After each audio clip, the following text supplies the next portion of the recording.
Hey, what's up, ecosystem? How do you streamline remarketing operations at the auto auction?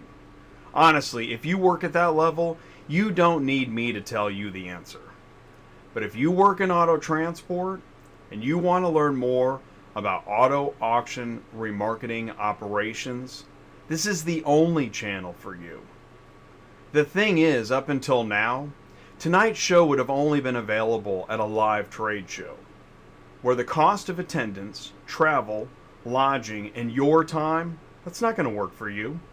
You wouldn't be there and you wouldn't see any of this. Or maybe this year there would be a live online panel, only to lightly brush the topic of transportation and return back to finance and regulations. You didn't get anything out of that. That's why tonight is so special. We've got Joe Miller from AutoIMS, Brian Schear of ConditionReports.com, and Joe LeMonds of McConkey Auction Group, and Ty Thompson of Cars on the Move. This is a premier event. This is a big deal. So please join the live chat. Bring your questions. Grow your business. This is Tuesday nights live on Auto Transport Intel. I'm Jay, your host. Welcome back to the show.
Hey, what's going on, you guys? Welcome back to Auto Transport Intel. It's Tuesday nights live. I'm Jay, your host. Thank you so much for taking the time to spend the evening here with me and the Brotherhood, the Auto Transport Intel gang. Listen, if this is your first time here, I want you to feel welcome. Please do feel welcome, and I want you to know that every vertical is welcome here. There are no stupid questions, and in fact, that means you're learning. Right? When you go through pain, you're learning. And so bring it. I want you to bring it here. I want you to say hello in the live chat. Please do say hello. Feel free to promote your company or make a friend, ask a question. And we're going to have some pretty awesome discussion tonight. So ask away. Ask your questions. Now, at the quarter hour, we always go into industry news, and industry news is national news, social media news, front of the store, back of the store, and what's being talked about. So we're going to love that segment. That's like a 20-minute segment, so you aren't going to want to miss that. It's chock full. And then we're going to go into the first part of our interview series tonight. It's going to grow into a panel, but it's going to begin with Joe Miller of AutoIMS. And Joe's going to tell you more about what AutoIMS does, and he's got information about the remarketing superheroes, the transport API. There's a ton to learn from Joe and crew. And then we're going to add Brian Schear of ConditionReports.com, and because CRs are a big deal. Everybody knows that the inspection is a really big deal, right? And so we're going to go into that because that's what Brian talks about all the time. If that's not enough, we're going to add Joe LeMonds of McConkey Auction Group to round out the panel, to keep the discussion going.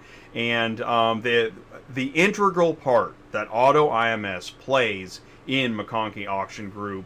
And in fact, there's some news there. And then we're going to, just to make sure we've got everything we need, we're going to add Ty Thompson to expand the conversation. You know, Ty and I do Cars on the Move every Friday, where we connect dealers, auctions, and carriers. So this is a perfect opportunity to keep that train a-rolling.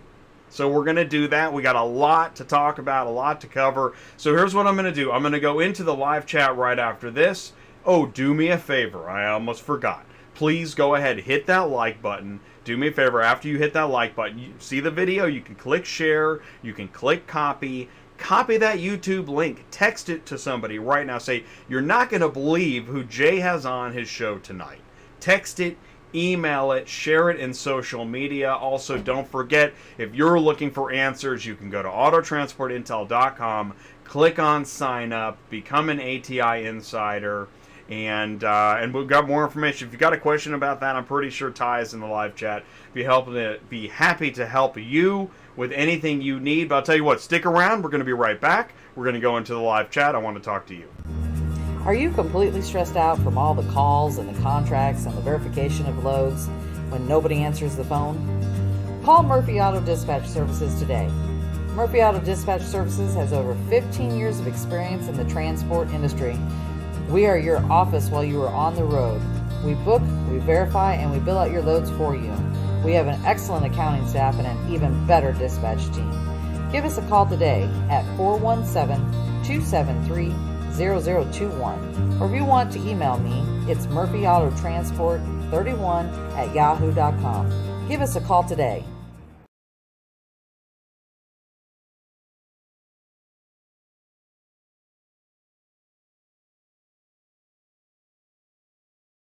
That's the voice of Sue at Murphy Auto Transport. She's also my co-host every Thursday at noon on Dispatching Live.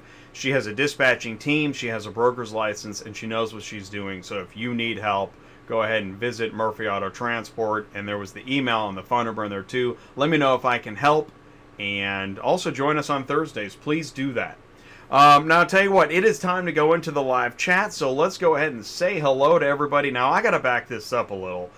You're seeing the live chat as it's coming in right now, but I want to go back. JD was in here before the show even started. Thank you so much, JD, for kicking us off. I'm looking forward to the show tonight. It's going to be awesome. And Paul Meyer from the White Tablecloth. Let's do this, he says. Awesome. Thank you so much, Paul. Glad you could join us. Mark Grodicke, Superflow Systems is here. The preview looks like we are in for a great show. This is number 166, Mark. You're absolutely right. So thank you so much for being on top of that. Carlos, ACB Logistics is here. What's up, Carlos? Ty Thompson, Cars on the Move. He loves auction. He's here. Paul Machine Black Book is here. What's up, Paul? How you doing, buddy? Let's see. Oh, Joe. He loves the auctions, too. That's awesome. Andrew Serica, another great Tuesday night ahead. Thank you, Andrew. That's cool. Great to see you in here. He owes Ty a phone call. Well, you know, Ty's always on the phone anyway, so that's okay. But, yeah, give him a call. You need Ty's number? I'm just going to put it in here. 417-483-2764. Call Ty. Tell him you got a question. You got an equipment question. You got an MC authority question, dispatch question, whatever it is, ask him. Gary P. is also here. What's up, Gary P.? Thanks for tuning in, buddy. Thanks for saying hello.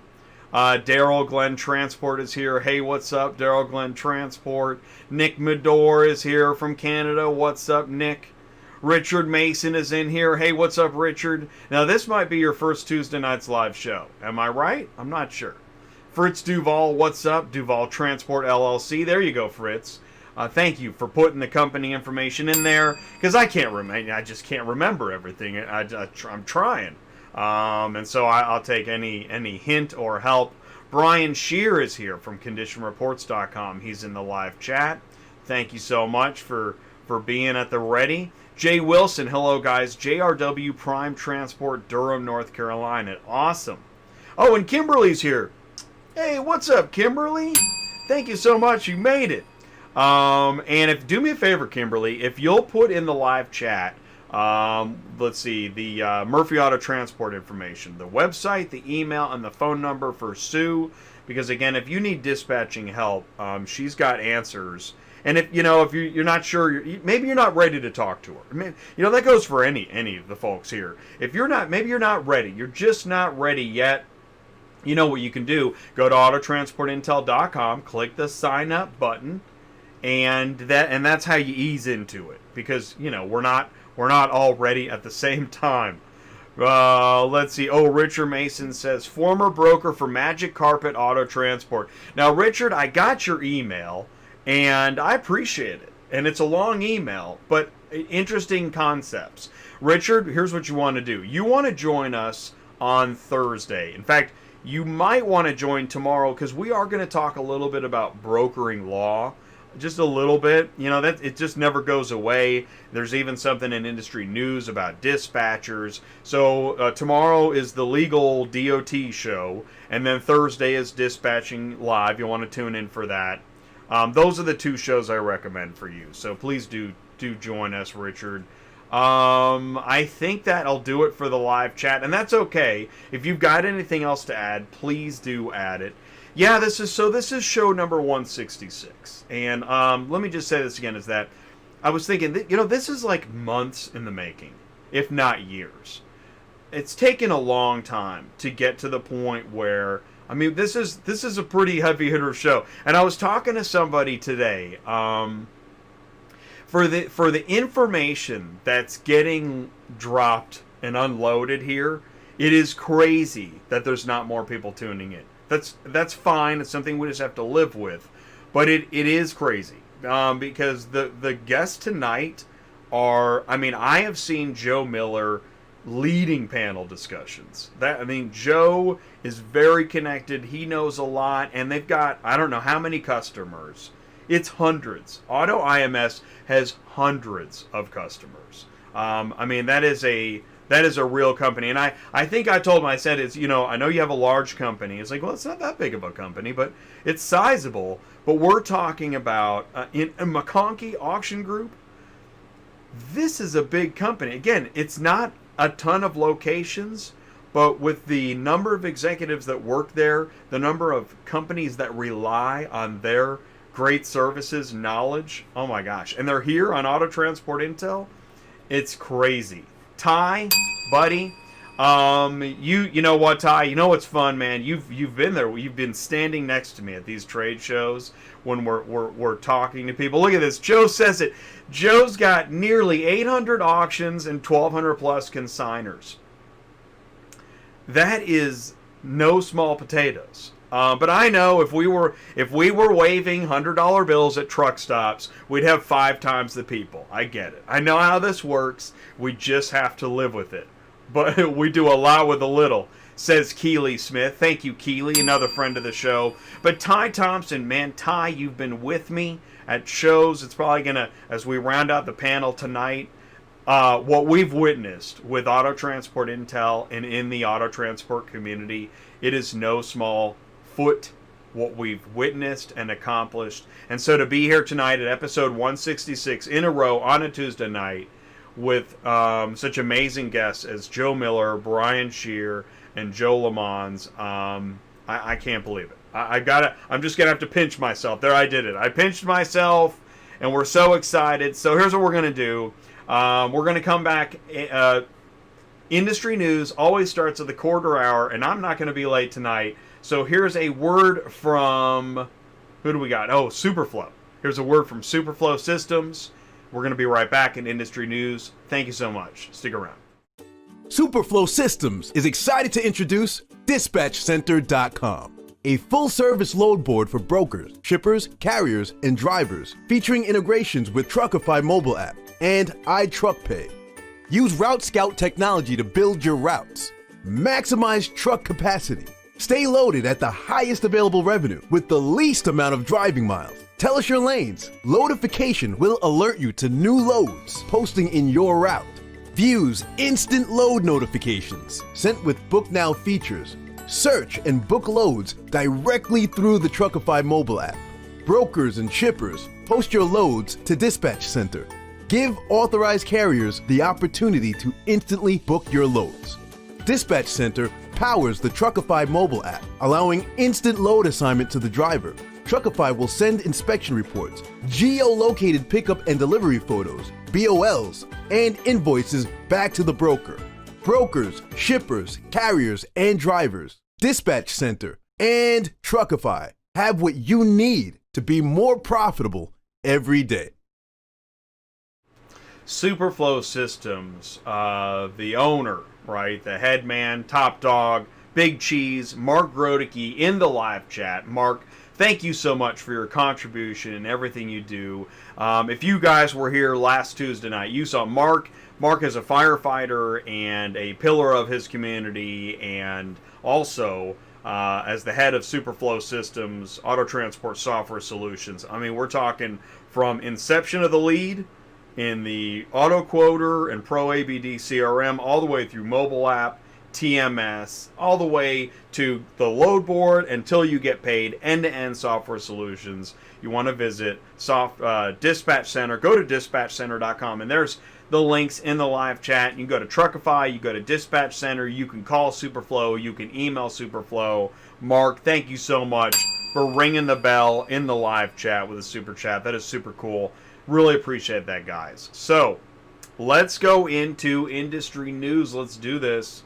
Yes, it is show number 166 in a row. This is Streamlined Remarketing Operations with AutoIMS, ConditionReports.com, and McConkey Auction Group. Thank you for that.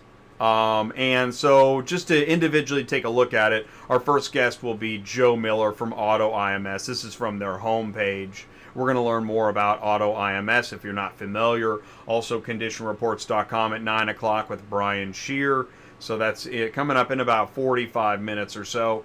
Then we're going to add Joe LeMonds from McConkey Auction Group. You can go to magauctions.com to learn more about McConkey Auction Group.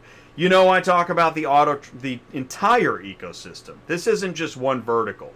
We know it's a fragmented industry, and I'm going to try my darndest to cover the entire fragmented auto transport ecosystem, all the way from OEMs, auctions, dealers, shippers, brokers, carriers, dispatchers, insurance companies, tech companies, equipment, regulations, and loads. And tonight, we're going to kind of focus on this intersection. All right, so auctions. Now, I know that dealers, clarify for me, Joe, dealers is not a big part of AutoIMS per se, but it is part of, I believe it's going to fall into those groups that need great CRs with ConditionReports.com. Obviously, shippers, services, carriers, and ultimately great loads. So that's what we're going to talk about tonight. You know, I talk about the front of the store and the back of the store. Jay, you're confusing me. I thought this was about auto transport. You keep talking about dealerships. Well, in the back of the store, you'll find the transport parking lot and a lot of the information that you would normally associate with auto transport. But in the front of the store, you're going to find dealer sales, online car buying, final mile, car delivery, and it's connected to the back of the store. So on Auto Transport Intel, we cover it all because it's important. It's part of the full ecosystem. Let's start with the back of the store. You know, I saw this today on Facebook. Cash reward last night at our shop in North Kansas City. Someone stole our Ram 3500 dually, tried to steal one of our loaded car haulers. If anyone hears anything, please let me know. This was posted by Ashby Black, and it's Ashby Transport, and this was in North Kansas City. So if you know anything, please let them know. You know, probably this is important stuff. It's boring. Maybe it's boring, but long-term parking is now available in Morrisville, PA, 15 miles from Manheim, Bordentown. It's car hauler friendly, secure, fenced-in lot with electric gate, fresh gravel, 24/7 access. Call or text for more information. You know, for just being a parking lot, this is a really, really big deal. We know it's a big deal because, have you heard of Jason's Law? Jason's Law has to do with unsecured truck parking. You know, drivers with the ELD, drivers are racing and then they got to shut down and park anywhere, really. They just got to figure out where, and then they park in a Walmart, they get a boot and a fine. That's the last thing he needed. And so as we dive into what's going on with Jason's Law, and this is on Landline Magazine from OIDA, thanks OIDA. In 2019, Jason's Law survey revealed many of the same shortages identified in the 2014 survey, included Interstate 95 in the Mid-Atlantic region, northern regions, Chicago area, California in general, and new shortages were found in the I-95 corridor, Pacific corridor, states surrounding Chicago. And I saw that there was a list. It's basically like California, Florida, Illinois, Check this out. Of the nearly 11,000 plus truck drivers who took the survey, a 43% increase from the first Jason's Law survey. 98% reported problems finding safe parking. 98%! That's not good. Parking's a problem. Illegal truck parking, yep. California, Florida, Texas, Illinois among the states with the highest numbers of unauthorized parking. According to the latest Jason's Law survey, a majority of unauthorized truck parking occurs on ramps and shoulders. Boy, those are great places to park. But I mean, what are you going to do? Where can you park? And we bring it up because it's a problem. This is part of the ecosystem. We need something to focus on stuff. And so we do talk about some of this stuff on Dispatching Live. In fact, if you missed the Thanksgiving special, that was pretty interesting. And this was a video. Thank you, Ty, for interviewing Chris at Bulldog Transport, hauling cars during the holidays. It's a big deal, right? Got to get those cars going. Also saw this on Instagram. Hotshot Dave ended up on Dispatching Live recently, and I guess just posted this on Instagram. What a scary ride. Video coming soon. Wrecked my truck. No one injured, thank God. So we'll be looking for that video to drop. Find out more about it. Glad you're safe. That's good. Speaking of wreckage, you guys have seen this. We're going to talk about it a little bit, but you've seen these pictures. It's kind of stunning. Here, let's go ahead and zoom in a little bit. Those are not Matchbox cars, are they? Nope, those are trucks. Those are flooded trucks. That's a chunk of the Golden Ray. What's the Golden Ray? Well, the Coast Guard says Golden Ray's unstable loads cause it to capsize. We see it here. U.S. Coast Guard lieutenant testified the Golden Ray might have capsized after leaving the port because of unstable loading that left it susceptible to tipping over. One might call it the flip of the century. I didn't make the meme because I didn't think it's funny, but that is some crazy stuff. Here's some more photos. A massive, expensive, time-consuming operation. And it is tragic, isn't it? It's just crazy to look at. It's catastrophic. That's just one chunk of the ship. Craziness. Have you seen this in Landline Magazine also? Todd Spencer. OIDA President Todd Spencer. He's setting his sights on leading the FMCSA with 45 years of experience in the trucking industry. Sounds good to me. I like it. I hope it works out. Because you know what? It's not just about parking, and it's not just an afterthought. Truck drivers could be among the earliest to get COVID-19 vaccine. Why? Because the DOT is making preparations ahead of COVID-19 for transport through trucking. Now, through Operation Warp Speed. Now, I thought it was going to be through the military, but the DOT has made preparations to help with its immediate mass shipment and deliver at least 300 million doses of the vaccine. Crazy.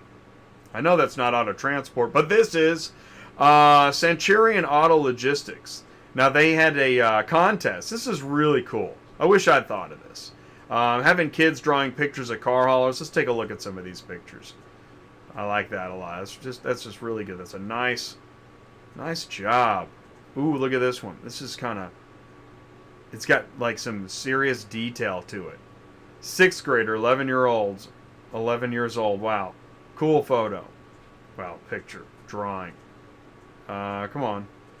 Oh, come on now. It's not going to work. You know, I hate it when this program... Hang on. Bear with me. It's not internet trouble, but it's the photo won't turn trouble. Okay, so here we go. Let's bring this one in. Okay, here's another photo. Very colorful. Again, more detail to the metalwork. Nice. And even got the logo. It got the Centurion logo, the truck number. Very cool. Look at this one. This is more of an abstract. This is great. This is how you get your car shipping news. And you can even screenshot it and put it on the refrigerator. If you missed last week's show, Auction and Transport Consolidation with One Auction View and Superflow, I highly recommend. Check that show out. Great information. That was a great show. Wow. That was a great show. And watch it on the big screen. Cast it. Put it on the big screen. Send it over from YouTube. Kick back on the recliner. Don't miss signing up as an ATI Insider. You're going to hear from Ty in a minute, all the perks of doing that. And in fact, we got the next Cars on the Move monthly roundtable coming up. That's coming up Monday night, December 7th at 7 p.m. Central Time. So the only way to get in there is to sign up as an ATI Insider. Oh, it's that time again. So here's what we're going to do. I'm going to take a drink of Kool-Aid because, well, you know what? Because I can. And while I do that, check this out. Hey, it's Ty, transport guy, hanging out in the transport parking lot always. If you want to learn to grow your business, I think you should probably go to ATI Insider, sign up for free. Don't give anybody any money. And with that, you get, I don't know, I think you get a 20-minute phone call, which usually turns into a little longer than that. You get to join the roundtable, which is once a month. And at the roundtable, what we do is we get pretty detailed about how to build your business, how to connect with dealers, how to connect with auctions, how to build a lane. If you're new, if you saw a YouTube video and says, I can make $1 million in a week and I want to get into car hauling, Ty, and maybe you own a Stinger, maybe you own a little rollback. Man, how do I figure this out? Should I buy this? Should I buy that? What do I need? How do I do it? You get to make relationships with other carriers. It's kind of not a one-size-fits-all. It's here a little bit about you. Go to the ATI Insider. Get signed up. I can help you. I really can. I mean, just constant auto transport discussion. And even if we veer off course a little bit, we will bring it back home. That's why it's Auto Transport Intel. And we're going to continue with the news. Oh, by the way, just in case you missed it, and I don't think you did, but we've actually been getting sign-ups every show now. For the last several shows, somebody signed up for the ATI Insider during the live show. So that's pretty cool. I'm going to ring the bell for that. And let's go back to industry news. Now here, let's go a little bit global. Europeans are buying up old cars to avoid public transport. Let's go to the front of the store. That is interesting. I mean, this is a global phenomenon, right? Just as we thought public transport was going to solve a lot of people's problems, COVID. And here's some more information. Anything under 3,000 pounds, that's British money, of course, has sold very quickly. It's very hard to replace our inventory.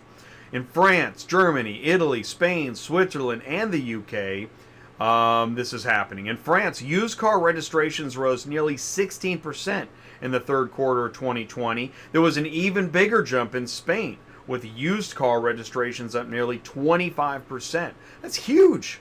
That is a huge jump. Which might make sense why the EPA has approved a disinfectant for the OEMs, right? There's not just one disinfectant in the game anymore. Mitsubishi Motors North America now has Diamond Premium Care. Mitsubishi Motors is the first and only OEM deploying the service on a national scale. Diamond Premium Care by Mitsubishi. I know, it's kind of boring. It's like parking, right? But you should care about transportation's emissions. And here's why. We will eventually, when all the plants are dead and the ice is melted. I don't know. Transportation is the largest single contributor of U.S. greenhouse gas emissions. In 2016, the transport sector surpassed the electrical power industry as the single greatest U.S. emitter of greenhouse gases for the first time. And then in 2018, accounted for about 28.2% of total U.S. greenhouse gas emissions. Ground transportation alone represent 18% of global CO2 emissions in recent years. Or it's fake news. I don't know. Okay, Jay, this isn't a political show. Dang it! Automakers pledge to work with Biden to reduce emissions. How'd that get in there? On Instagram, Black Friday discount, 20% off. Save on basic membership. Now, that's a nice use of Instagram and Black Friday, Copart. Well done. I like that. I think that's cool. ACV did it too. ACV was on Instagram with Cyber Monday. Smart, man. I'm telling you. Smart use of social media. I look for it. I look for it and I applaud it. In fact, our friend, Ernest Dandridge, was in The Trucker. This was just last week. Childhood fascination with auto haulers leads to development of self-contained transport module for use in drop vans. So Ernest Dandridge, as a teen, was fascinated with auto haulers. In fact, he told The Trucker he often visited a local Ford dealership just to watch the car carriers delivering new vehicles to the lot. His interest was so intense that he even reached out to the auto hauler in the hope of satisfying his curiosity. It's a great story. In fact, He was on Auto Transport Intel in January of this year, which seems like eons ago. But Ernest Dandridge of Ernest Dandridge Carrier Design Services, that's what he does. He helps build modular, designed, customized compartments for transport vehicles that are not outfitted to haul haul vehicles, like a 53-foot drive van. There we go. I found the words. Chicago parking garage in 1936. Thank you, J.D. Mickle, for sharing this on LinkedIn. You're right. Somehow this works into this show. It's got cars, and I mean, how do you not look at that and think of Carvana? There is no way you cannot look at that and not think of Carvana. And if you did, I have planted the thought in your mind. Shout out to Joe, Bogey Joe Sr. He shared a picture of his schoolie hauling an enclosed trailer. If you want to share, if you want to see your photos up on the big screen, other than Instagram, or, send them to me, autotransportintel@gmail.com. I will work you into industry news. It's my pleasure. This is the Car Shipping Business Channel, and I'm happy to do so. We celebrate car hauling. Now, as I go into this next story, I want to say we're going to begin to move into some of the, not all news is great news, right? I talked about this last week, and it continues to be a topic that, like Stan is saying, he just canceled all of his outstanding orders with Acertus McNutt. Well, listen, and the thing is, it goes on. And it's all, social media and people making phone calls. Here's the problem. There is now that technology is finally catching up in auto transport, right?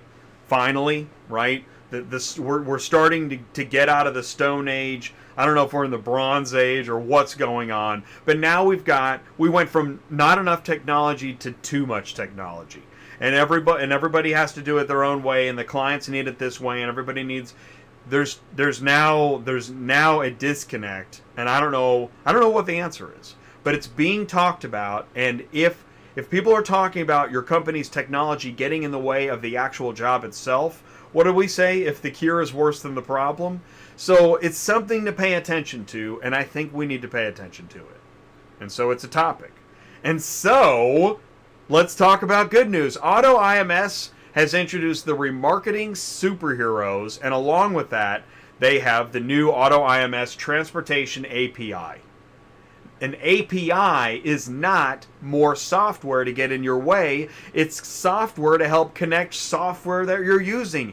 An API is here to save the day, and that's what makes this a remarketing superhero situation. I just want to mention also the Brian Schear. He's going to join us after we talk about AutoIMS and learn more about it. Yes, a great CR. If you're buying a vehicle without great information, you don't know, you're flying blind. You don't know what you're getting, and you're not going to do it, and you're not going to buy it. And then the great information is there when you bought it, but where did it go? What happens after the sale? Why doesn't the transporter have that information? By the way, McConkey Auction Group has bought ABS Auto Auctions. What is ABS Auto Auctions? We're going to learn more about that with Joe LeMonds. And I went to ABS Auto Auctions. This is their site. And it looks, I think what we're on the verge of learning more about is another digital auction solution. Software is everywhere. I'm live 4 times a week. And Joe, you better get ready. We're at 8:34. I told Joe it would be 8:40. And so, Joe, we might be coming in a few minutes early, but probably not really. I'm probably going to be right about that 8:40 time mark. So go ahead and set your timer. Be looking for an email invite soon, Joe Miller. Okay, Auto Transport Intel 4 times a week. By the way, yeah, I get on this talking marathon. I know, right? I just start like the treadmill just keeps speeding up, and I never slow down. I don't take a break. So I'm going to do that. All right, I'm going to slow down. Try to do that. Thanks for the reminder. Auto Transport Intel is live 4 times a week. Tuesday nights live. Interviews experts, advertisers, DOT compliance. That's the Wednesday compliance show. Thursday with Dispatching Live, dispatchers and load board search advice. Cars on the Move on Fridays. connecting dealers, auctions, and carriers. As of in January, it's going to be 4 times a week, nonstop, because it's not enough. I just don't talk enough. I don't talk fast enough. There's your DOT compliance show. The reminder is set. You can go to Auto Transport Intel YouTube channel and just click on it, set your reminder for tomorrow's show at noon. We're going to talk about this TIA petition to address dispatch services. It just won't go away. It won't go away, and I feel like I'm one of the few people actually trying to fight for the fact that, dispatching's a job, but it's not the greatest job. So I don't actually know what the problem is, but I hope to be part of the solution. Dispatching Live, see, we even have a show about dispatching. That's on Thursdays at noon. And you want to tune in. You got Central Dispatch questions. You really want to see it once and for all. What's it like to book loads on Central Dispatch? Join us. You'll find out. And then Cars on the Move on Fridays at noon. That's me and Ty connecting dealers, auctions, and carriers. Also, be sure to sign up for Auto Transport Intel ATI Insider. And this is not just for... If this isn't just for I want to be a car hauler and I don't know what trailer to buy. Carriers, dealers, anybody looking to grow your transport side of your business. Maybe you don't know it. Maybe you don't personally know any car haulers. You don't know how to talk to them. Join us. Join us as an advertiser. We'd love to have you. All right, that's the ATI Insider. Oh yes. Did you miss the Black Book presentation video? Why did you go and do that? You can watch Transport Inventory Q4 2020. It's still available online. It's going to be available. You didn't miss it. But it's there, and you want to see it. That is a great video. This is the video edit from the live show. It is pretty amazing. Got a lot of happy customers on that one. And it's so good that Black Book is going to be back next Tuesday night with another Black Book information party. Maybe that's what we should call it. Information party with Black Book. What do you think, Paul? Paul's in the live chat. And in 2 weeks, expecting Unicorn Transport. Now, this thumbnail just got finished today, and hopefully this is the final one, but we've been putting the show together. This is going to be a great show. We're going to be talking, it's brokers, asset-light carriers, technology. Very interesting show. That's going to be awesome. And also, I'm dropping this video this week. Just finished the video edit from the Jack Cooper show. Jack Cooper is hiring. JackCooper.com/careers. Thank you, Jack Cooper, for everything you do. For participating in the Car Shipping Business Channel. Sure do appreciate it. And you guys, thank you for saying hello in the live chat. I've seen it's been moving. I've missed a lot because I've just been on my... information treadmill. Maybe that's what I'll start calling this. Auto Transport Information Treadmill. Sky is here. What's up, Sky Hallman? Interesting stat on the European cars, right? Thank you, Sky. I thought so too. I don't do global news very often, but when I do, let's see. Who else we got? Oh, Joe Miller is ready. Awesome. Silver Mint is with us. What's up, Silver Mint? Paul Machine loves it. Let's get this party started. Woof, woof, woof. Oh, Venn diagram with the unicorn. Now we're talking. And Knucklehead 27 made it. What is up? All right, it's 8:38. We're right on time. So here's what we're going to do.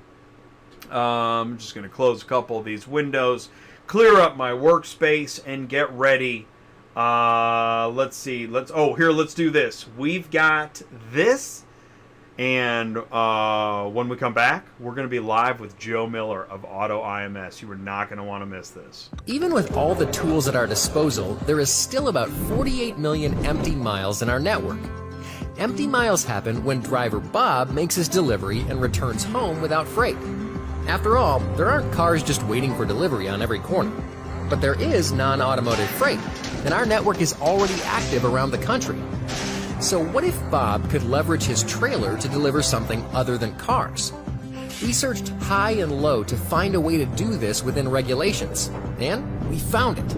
We can do this now with current equipment, and we're working on innovative new trailers that will deliver even more cars and more freight. This is a total game changer, and here's the math. We're already paying the cost of those 48 million empty miles, and with no revenue to show for it. We can make $1.50 to $2.50 in revenue per mile with dry freight. Since dry freight is not as specialized as automotive, backhauls can be found without adding miles to Bob's trip. This means Jack Cooper will make even more profit, and our drivers will make even more money. It also means fewer miles in America's delivery network and lower carbon emissions for the country. Call it a win-win-win-win for driver Bob, for Jack Cooper, for America, and for our investors. We're Jack Cooper, driving innovation for the 21st century. Okay, thank you so much. And I hear the doorbell, so that means Joe is here. While he gets situated, I just want to thank you, Jack Cooper. We did a great show. That was already a month ago, I think. And then, so just finished the video edit. That's going to drop. You're going to love it. It's 4.5 minutes. It's really concise. If you're looking for a career in auto transport, Jack Cooper is hiring, and it's not just car haulers, mechanics, yard supervisors, etc. And so you're going to want to check that out. You go to jackcooper.com/careers. Now, mic check 1, 2, 3. Before I bring in Joe, let's see, is my audio okay? It changes, and I don't know why I didn't change a thing. But are you guys ready? Because we're about to talk to Joe Miller. Joe, can you see me and hear me okay? I can see you. I can hear you. Can you hear me okay? You look great. I hear you great. Awesome. Thank you. Thank you so much for taking the time to join us. This is really exciting. Please do me a favor. Please say hello to the Auto Transport Intel audience and tell us a little bit more about you and AutoIMS.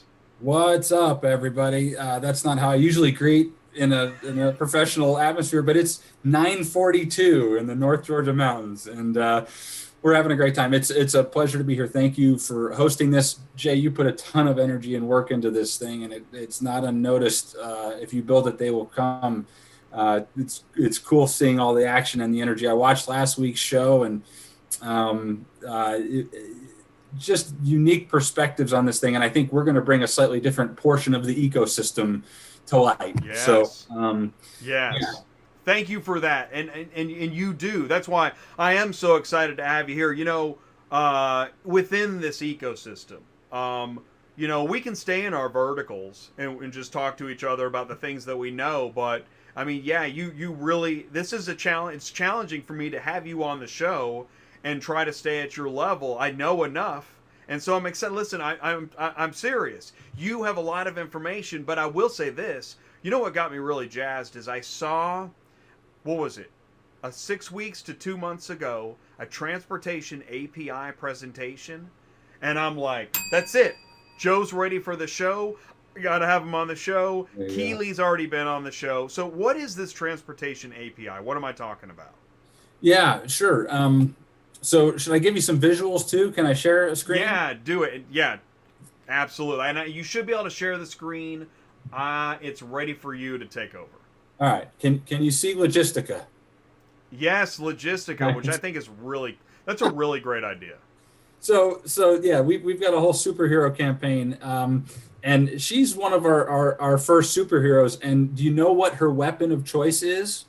See what she's holding? Don't be inappropriate, Jay. I know what you're thinking.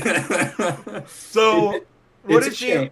It's a chain. She has a chain. So I think of that as it's the chain of custody, and that's kind of how I've been thinking about this whole thing. Nice. So, okay. So if I were to lay a little groundwork about AutoIMS, I'm not sure how familiar your audience is, and we don't want to do a pitch here. That's not what this is about. But just so you know, sure. We are a technology company. We have an inventory management platform that sits between auto auctions. So the big auto auctions that, you know, when you're flying into a major metropolitan area, any airport, pick it, or even a minor metropolitan area, and you look down, you go, what are those 12,000 cars sitting there parked in a lot? And then this area over here where you see, you know, 50, 60 transport, you know, car haulers lined up. It's those guys. It's the big wholesale auto auctions. Almost 800 of them are connected, and they own us. They founded us, and they realized that technology and the internet 20 years ago is going to change the way that they do business with their commercial consignors. So I know you talk dealers a lot, and the metaphor I heard last week was all about was it the melting iceberg, or was it the iceberg? Oh, is a car on a lot is a block of melting ice. Block of melting ice. So that was brilliant. The longer it sits there, the Amazing. more it loses in the whole thing, right? Yeah. And so there's the transportation concerns that come with that. But I was thinking of the juxtaposition of that in our world is more like kindling a fire. It's like trying to start a fire on a cold, wet day. So this is really a rental car company. This is a repossession. This is a bank, a finance company. This is a fleet company, a lease return. Needs to move to a physical auction if it's not moved already, which it probably already moved once. Right. And getting that process lined up often falls to the auction or maybe the consignor, those companies I was talking about will handle that. But in either case, that is one of the key roles that we play, is to get those two parties together to coordinate that transportation piece. Which is, I mean, that is a massive operation at that level. And it's interesting whether you think of it as a field of melting blocks of ice, or that you need to start a fire. Either way, you've got a lot of work ahead of you. Exactly. And these guys all approach it differently, and depending on whether there's a repo agent involved or if they have a lease return that they know it's coming, but they're not sure when the lessee is going to turn it in. This is an amazing slide. Thank you for bringing this one up. I find it so interesting to look at statistics and numbers of who the customer is. Right? Yeah, it's a real diverse customer set, as you can see. This is by the number of clients, not by the number of cars. So right. It's a funny little pie, because credit unions don't make up most of the vehicles being remarketed at wholesale auto auction, but there are a lot. Yeah. So, and let's go through some of the. So, I mean, you got rental, recovery. You keep saying these and you keep saying these categories, and I like that, because that's the way that, it really sinks in. Rental, recovery. You have new car dealers on here at 1%. Tell me more. Okay, so half the pie is finance companies and credit unions. Mm-hmm. Tell me a little bit more about why that's half the pie. What's going on there? Well, yeah, I mean, the reason we exist and for the people that we exist for, so basically commercial sellers at auto auctions, because it's a highly data intensive process. And that starts with transport, but it carries all the way through sale of the car.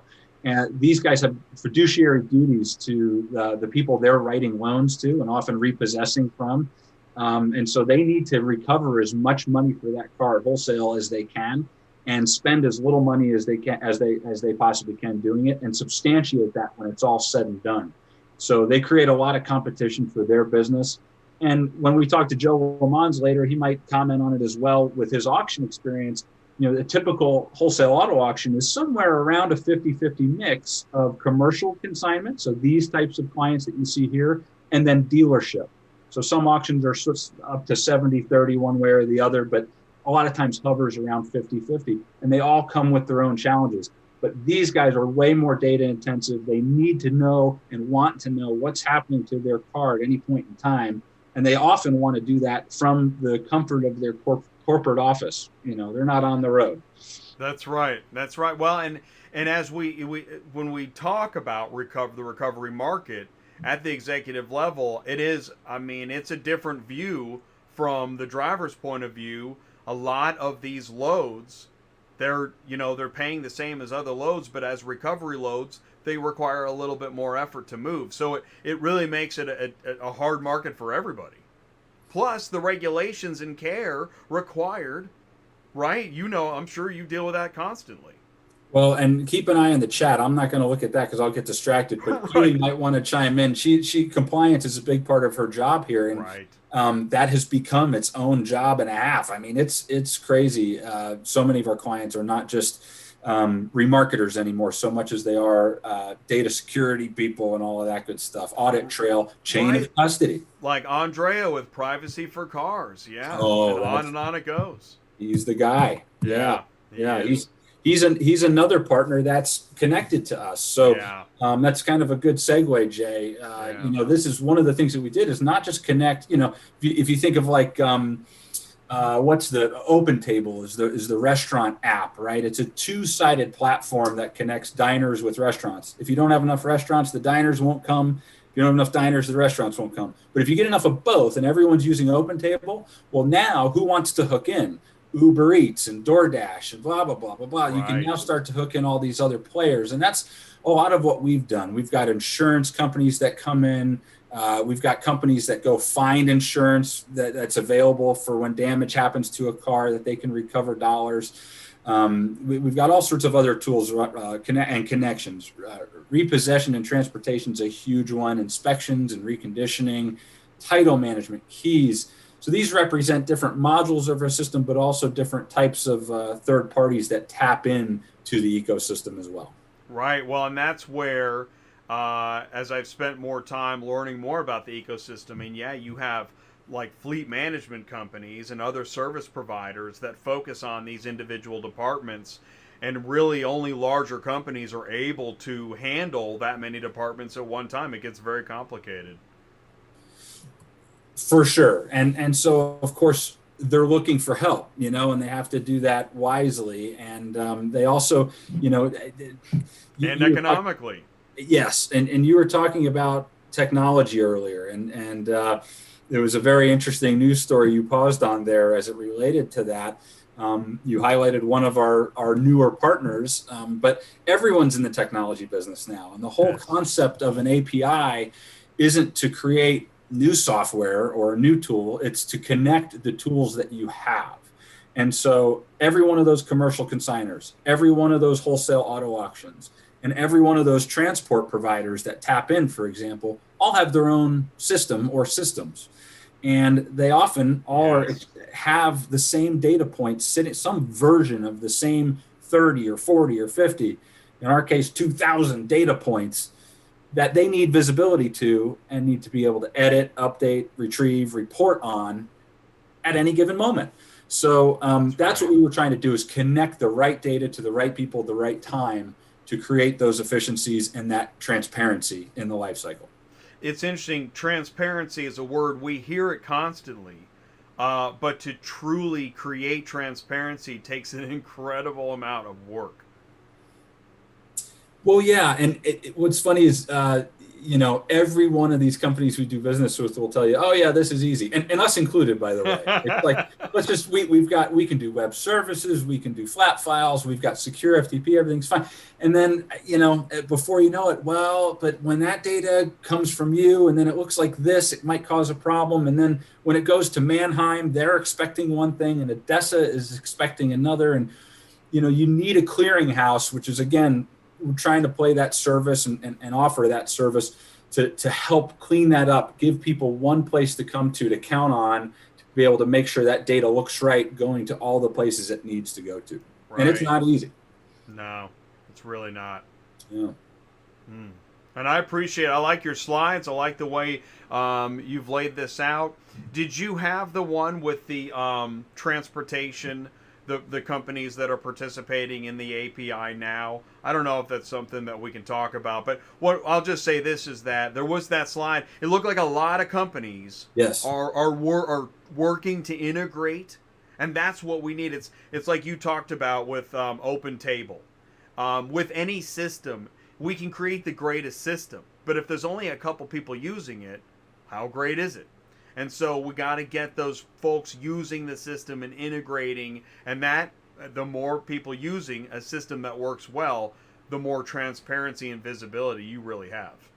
Yeah, this was the importance of listening, right? So if whatever business your listeners are in right now, whoever's watching right now, you can't emphasize this customer centricity and keeping your ears to the ground, because this is a thing we kept hearing and we were actually already doing. So we had already connected to, here, I'll just skip ahead. Cool. If it'll let me. I'll go back to the data in a second. Oh, okay, there we go, yeah. Yeah. So that's an impressive list. Yeah, and a number of these guys have been connected to us for years, and it almost in sort of piecemeal and custom fashion. And what we finally did was just say, hey, all these guys are doing roughly the same thing. Let's build the master template and make it A, easier, B, more cost effective, and C, more transparent and consistent. just so that everyone can connect. I realize I'm throwing a ton of hand gestures at you. I don't know if that's for. I do it constantly. You know what? Hopefully, we're the only ones that notice that we do that. I don't know. I've been accused of being not animated. Right. and what happens is it's contagious. Suddenly, everybody on the show is throwing their hands around. You know, it's like an Italian family. Yeah, it's okay.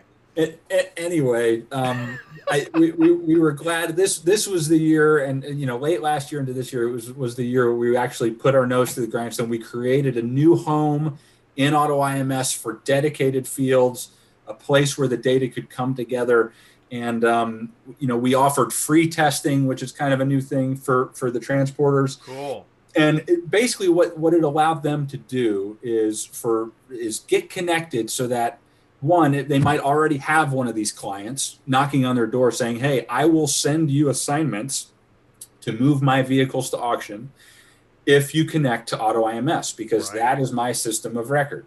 Yes. And so they come knocking on our door, and then we need to do. So we've tried to make that easier. So a couple of them.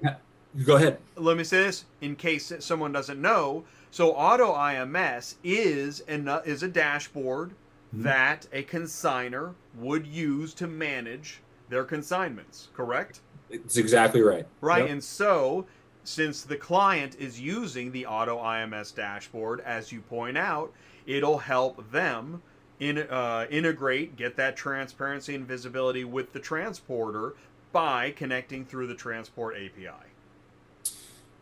That's exactly right. Yep, and it gives them freedom of choice. If they want to rely on the auctions, they can rely on the auctions to arrange transportation. If they want to do it themselves, this gives them more phone calls they can make to say to their friends at Acertus or RTS or RCG and say, hey, you guys are connected. We want to do a test with you in California. We want to do a test with you in the Southeast with just Mannheim, with just our independent auctions. And we can set that all up easy breezy so that when they make the consignment to the auction, the data just flows over. And then now they can get notes going back and forth. And that first phone call to make the business arrangement, that was it for phone calls. Now that they've got basically like a CRM system, a single source of truth, if you will, for the data about the consignment and the transportation on its way to auction. Well, and I know this with having spent time with Acertus and learning more about their organization. They're one of those few companies that manage many departments of business that apply to that. You had a lot of things, right? Title and registration, etc. And so you want to be able to be connected to Acertus because you've got many needs if you're a large fleet management company. And there you go. The integration is there. Exactly. Dare I say easy peasy? I don't know.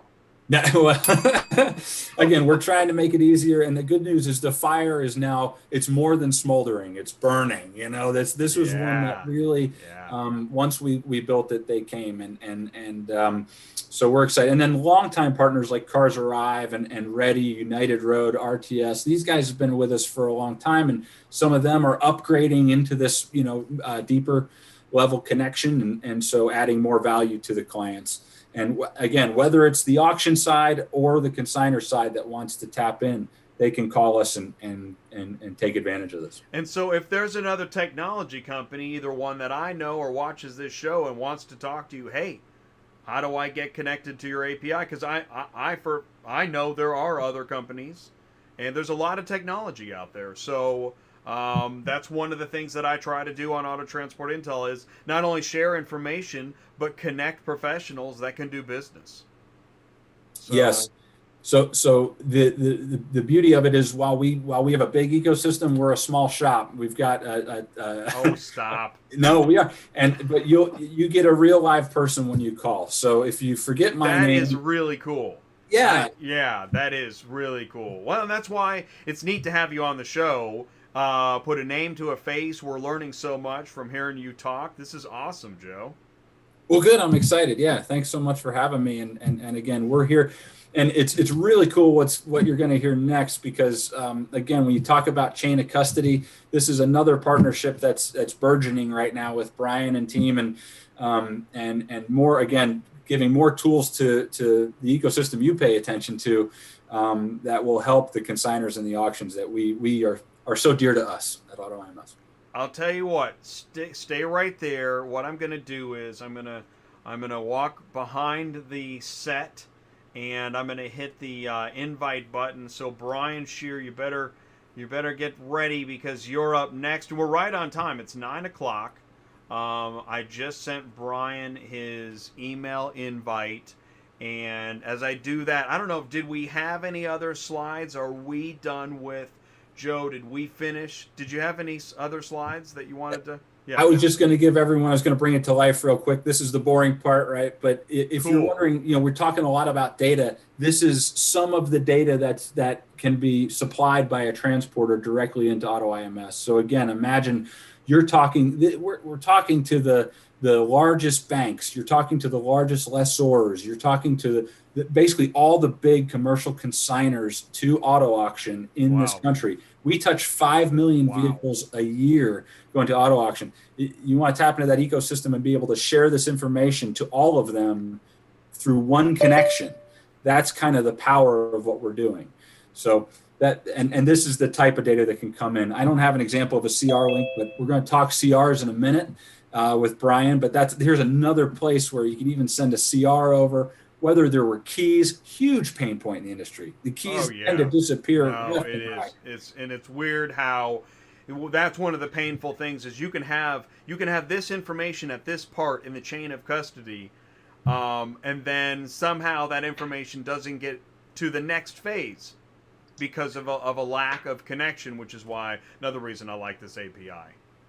Well, and sometimes you got to follow the money, and that's what a lot of our clients are trying to do right now. Is where is the moral hazard? Unfortunately, sometimes in that chain of custody, but also usually it's just a breakdown. It's either a data breakdown or it's a process breakdown, or hey, there were keys. Look a little harder in the car. You might find them. So.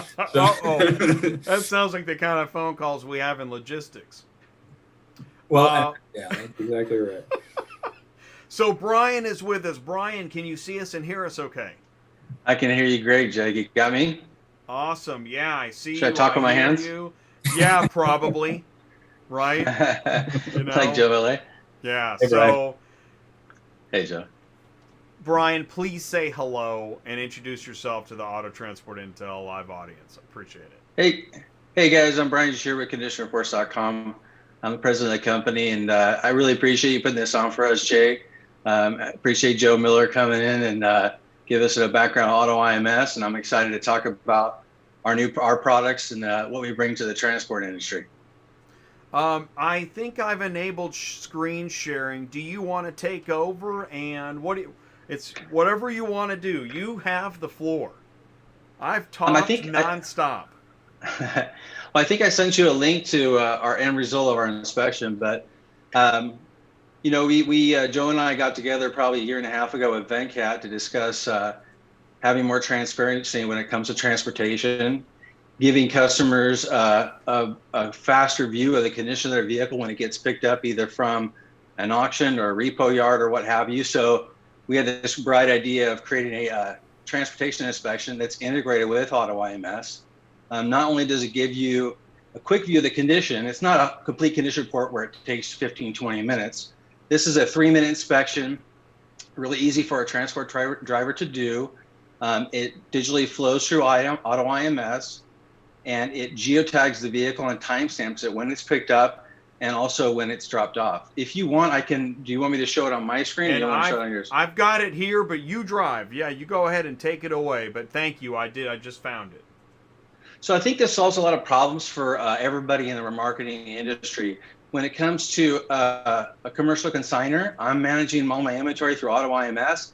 I have to make decisions on where I'm going to route that inventory. Am I going to send it to a salvage auction? Am I going to send it to a Manheim or an ADESA or an ACV or whoever it may be? This gives them a quicker view on the actual condition of the vehicle so they can route it correctly. Also, they know when it was picked up, when it was dropped off, the condition it was in both instances. If you're in auction and a transporter uses this when the vehicle's picked up from a sale, and someone tries to arbitrate for any excessive damage that was done, and maybe they're trying to claim for lot damage, Now you have exact condition of the vehicle, when it was picked up from the auction, when it was dropped off to the customer, time stamped and geotagged. So there is no question on what the condition of the vehicle was when it left. Later, you're going to hear from Joe LeMonds, and he'll tell you firsthand, as an auction, a lot of times just to keep your consignors happy and keep your buyers happy, you might have to eat a claim for lot damage. So this is a really good solution for that. The transport companies themselves, if there's any customers that try to blame them for any damage to the vehicle, especially if you're hauling new vehicles, a lot of times when you drop the vehicles off, you're dropping them off late at night. There's no one there to receive the vehicle or sign your bill of lading. So now you have a condition when it was picked up, a condition was dropped off. There can't be an instance later where they say, oh, well, this vehicle's got a new scratch on it. And again, just like with the auctions, a lot of time these transport companies just eat it because they don't want to upset the person that's feeding them that transport business, right? So it's all about transparency. Right? This reminds me of 15 years ago when no one wanted to do condition reports at the auction. And there wasn't really a focus of buying cars digitally. Well, now, especially now with COVID and everything going digital, and less actually employees and people at the auctions, this gives a lot more transparency, the condition of the vehicle, at every step of the remarketing chain. It's interesting. So, I mean, hearing you talk, because we know the transporter does their inspection, and that's where they run into the problem. It's at the auction. Somebody says, even though you mark the damages on the back of the gate pass, you follow those rules, somebody's still saying, well, I didn't do it. It happened. The transporter did it. The transporter's saying, I didn't do it. It was like that when I found it. It sounds like with conditionreports.com, you've connected the CR side at the auction to the transporter's inspection, so there isn't that gap in where did this happen. Is that right? Well, yes, but it's also challenging, right? Because we're trying to make it a really simple process. It's a 3-step process, takes about 3 minutes. Because we knew that transport drivers, first of all, they're not going to want to do this. They don't desire to spend another 3 minutes on each and every vehicle. But if you're a dealer, and I for years bought and sold cars at the auction, and I can't tell you how many times I got a vehicle delivered and I see the gate pass and the transport driver writes scratch dent on every panel, because they're just trying to insulate themselves from liability. That's right. So, it's S right, City. right. That's right. Right. There's scratches and dents everywhere. And I'm like, wait a minute. I got this car's a 4.5 CR. There's no scratches or dents on these panels, right? So this you can't fudge this, right? So this is great for the auction because it insulates them. In fact, if I was an auction, I would if anyone wanted to arbitrate for lot damage, I would force them to use something like this. Because if it's my fault as an auction, if a car got damaged on the lot before it was picked up by a buyer, hey, I want to take care of that. I'm sorry. But I also don't want to be responsible when, transporter's loading 9 cars on this truck and things can hit it on the freeway and and you got a gate pass that shows damage on every single panel. So the transporter is not responsible. So that's right. Like that's I said, where CYA has now become like, well, what's the point? If you're just going to write damages all over the thing to protect yourself, now it's useless. Right. Yeah. And the great thing about it's this a learned too reaction, right? Right. With our partnership with AutoIMS, it's a seamless process. Consignors can order transportation for all of their vehicles and get this inspection that can be viewed through one portal. So they don't have to go to a different website to actually view the condition. And then also when it comes to the transport companies, we can provide them with a dashboard where they can, so if a claim does arise where a buyer says, hey, it didn't have this dent on it when I bought it, as a transport company, I can log in, type in the VIN, and pull up in the inspection and see, okay, well, it was picked up with this dent, so we're not responsible. Right.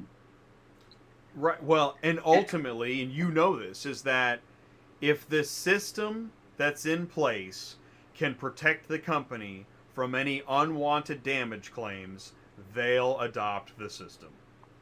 Right, because I don't know what the number.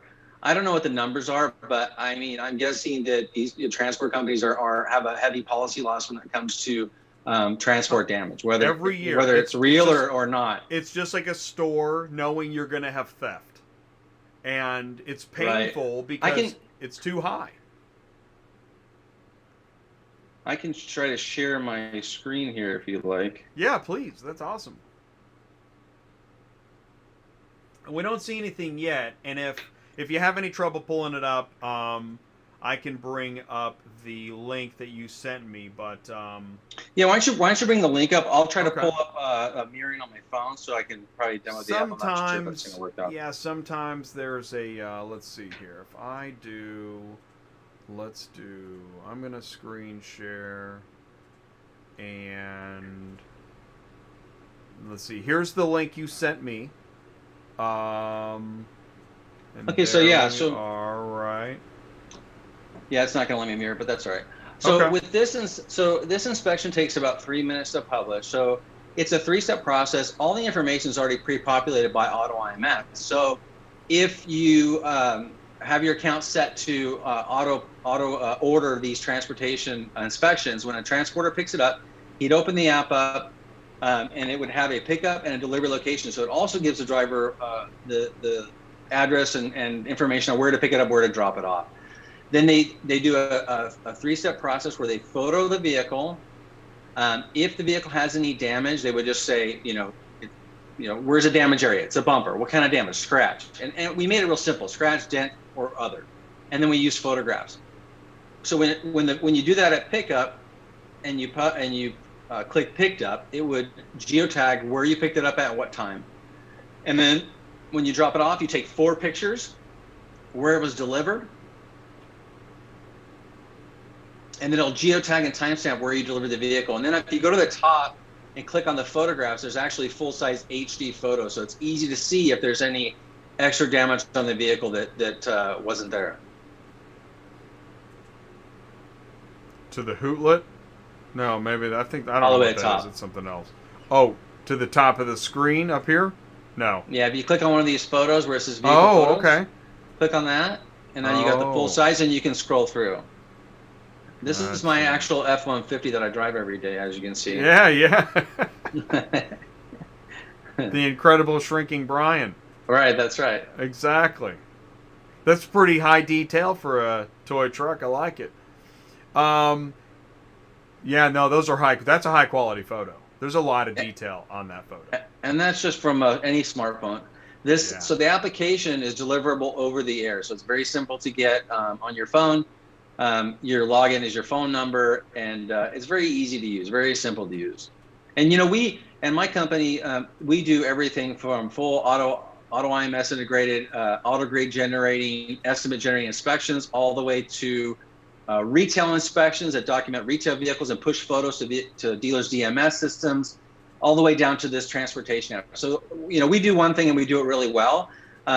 It was really great to work with Joe Squared. Joe Miller and Joe LeMonds to get and Joe LeMonds helped us do some testing. We did final testing today, so this should be live probably in the next couple of weeks. But it was really good to get their perspective and their input and trying to make this as simple as possible. We know it's going to be obviously a strain on the transport companies that spend the additional time to get the data, but I feel it really the juice is worth the squeeze. It's going to offset the policy loss and also just add a lot more transparency to the whole remarketing process. Well, and I'll say this, because I talk to a lot of, I think that on Auto Transport Intel, I probably talk to or feature more technology companies than you'll see in any other one place. So what I feel like I've seen a lot of great apps and technology come out, but there's just this real gap from the transporter may do an inspection, pickup, delivery, but there's nothing before they got the vehicle. It's not in the app. And I don't actually understand why that gap still exists. And I can't be the only one asking that, because where's the vehicle information before the transporter picked it up?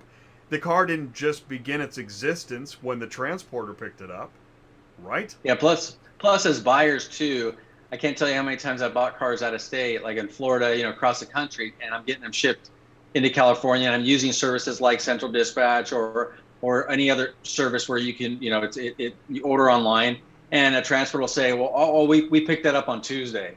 And then I call the auction and they say, no, the car's still here. Or, you know, or he's late and he's like, oh, I got a flat tire. And then you find out from the auction that the car was actually released 3 days or 4 days after, you know, they picked it up. So this adds also transparency of when it was picked up, you know, when it was dropped off. I had other situations where a transporter said, I dropped 6 cars at the auction last night and they're not there. So in this situation there you have a problem. I know this logistically, there is a lot of fudging that goes on to accommodate other limitations, whether it's hours of operation or your ELD going off or whatever it is.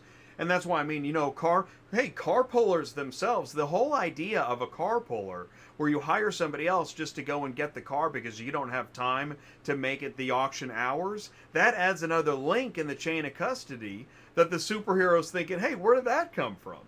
So there's a lot that has to happen for the logistics to come through and work together, and that's where we get some of the, what I'll call like minor gaps or white lies. That's just part of logistics. Unfortunately, we talk about that on Dispatching Live.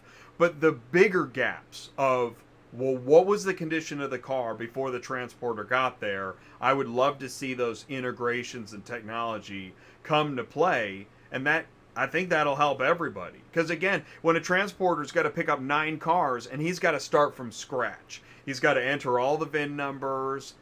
Why is that? Well, why? That can't be. It's 2020. That can't be how we're doing it. Yeah, with this technology too, and if it flows, since it flows through IMS, we're given all that information in the app. So we already have the VIN, we already have the pickup location, we already have that information. So it makes it pretty easy. What's also interesting on not having the VIN number, because it still does happen, is it actually still raises other questions with as far as like, why don't we know more about the car while it's still sitting on the lot getting ready to be picked up? The buyer may know, and he may have his gate pass, but nobody else has the gate pass, and therefore the information just drops right off. And so the logistics company is like, well, somebody has a gate pass somewhere, or maybe they have it at the guard shack. There still is a lot of manual frustration, and, you know, I try to pick at wounds live on Tuesday nights. I'm sure one of your big frustrations for transporters got to be, you know, trying to find that car on the property. You know, that's, if someone would come up with a solution for that, that'd be wonderful. If we knew exactly where the car was located, Yes, you know, and the car, yeah, which is why they're car pullers, right? That's all they do. But even they have a hard time sometimes locating these vehicles. And there are several technology solutions doing just that. And I think that they're in the process of integrating. And there's just, when you think about it, man, there's a lot of technology to integrate. So again, any API. I'm a fan of any API. The problem right now, the problem right now is the integration. Yeah, the problem right now is the cost of those the geotags or the communication devices and getting them off the vehicle before they leave the property, and you know. That's right. Well, that's right, because you have, I mean, like, I know one company that has a physical object you stick on the rear view mirror flap. Another company is, I don't know if they're doing QR codes, but that's right. The act of generating a unique identifier, attaching it to a vehicle, and then making sure that gets unattached from the vehicle. We need to get out of the physical realm with a physical object. They don't get detached. That's the problem, which is why a lot of auctions that used to use lockboxes don't use them anymore. I can't tell you how many cars when I was a buyer that I'd receive with lockboxes still in the cars, and they're expensive. Right. Yeah. No, I imagine the expenses racks up. So, well, that's where, and newer technologies. I'll read articles about a laser beam, you know, freezing a block of ice just because by using, I think I read that. By using these high-tech technologies to interact with physical objects without creating something new that has to physically be attached, detached, or changed, I think that's part of the answer. Well, all I know is that I know a lot of golfers who rely on the GPS in a watch to calculate their yardage for their next shot. Wow. so that they don't lose their $4 or $5 golf ball in the pond in front of the green. Wow. I'm not sure why you can't scan a VIN or a barcode on a car and it geolocate within 6 feet where that car is. You know, and we can't figure that out. Yeah. I tell you what, there's an idea right there, and I think there are investors on LinkedIn looking for great ideas like that. Well, they can't afford that one. Well, yeah, a couple of them, a couple things that we need to solve as our marketing industry definitely would be the lot location beacons, trying to locate vehicles, but also the personal information, like you mentioned. What's his name? Removing personal information from Andrea. Andrea. You know, and he's got a really cool app that, you know, you can go in and delete personal information, and you know, a lot of banks now are going to require it. And in fact, they're making a big push with Manheim and the other big auction houses to require them to remove the personal information. Because think about it, you could buy a car, go to the home address, push the garage door opener, and go in someone's house, right? It is the prospect is freaky. Yeah. But right now we basically have to follow on Andre's app. You have to follow the directions to remove that information. It's crazy that we can't come up with a technology to just, you know, plug in an OBD2 reader or something and delete it or something like that. Like wiping. When you leave a store and they wipe the T-shirt across the D-wiper. I guess we need a D-wiper. Easy peasy, I'd say. I agree with you. You know, we're in an age right now where technology is really been an influx of a technology the last few years in our business, and I think it's great. I think we definitely have more steps that we have to take to really get streamlined, especially now with COVID. Everything's going digital. You know, some of the auctions are going back to a live format, but honestly, I like the all digital format. I like the, you know, if we have a good condition report that's consistent, that gives buyers transparency, I love the whole idea of just going straight digital. And we're going to get there. It's just going to take time, but it's like we're all trying to wrap our heads around all these advances we're making with technology and making it really work, right? For real. Yeah, I like the way you put that. Hey, I'm gonna do this. I'm gonna while I'm talking, I'm gonna send the invite to Joe. But yeah, wrapping our heads around all of I'm constantly seeing another technology that is being developed or adopted, it's pretty wild to keep up. It's actually, I think that's why so much of what we talk about is technology. The fastest growing arena I think I can think of. The invite just went out to Joe. So Joe, we're gonna see you here in a minute. I'm excited to have him on. Again, let me just bring up the live chat here real quick. I saw several folks. There's a lot of questions, and it looks like Keely. About pricing. Keely's doing a great job fielding questions, because I just haven't had time, and I didn't want to take my eyes off of. We both need to send her a $20 bill when this is over. Right? Yeah. Like where do we pay Keely? Yeah. Where do we give her tips? We need the Super Keely chat. Is this condition report app free to use? Kevin M asks. So with the condition report app for transportation, with autoIMS, if a customer orders the transport through them, then the consignor is going to pay the fee for the inspection. The transport company, it wouldn't cost them anything to do the inspection or download the app. Okay, awesome. And we'll have contact info here in a bit, but without further ado, Joe, can you see us and hear us okay? Can. Thank you guys for having me on. Joe, thank you so much for taking the time. Please do me a favor, say hello to the Auto Transport Intel Tuesday Nights Live audience and tell us a little bit more about yourself. Yeah, absolutely. My name is Joe LeMonds. I'm with the McConkey Auction Group and the general manager of our Las Vegas new location for the group, and have known Joe and Brian for quite a while and have been watching their progress as they've worked through their partnership on their end, and super excited. I'll screen share real quick, just so you know our plug here of our site. Wonderful.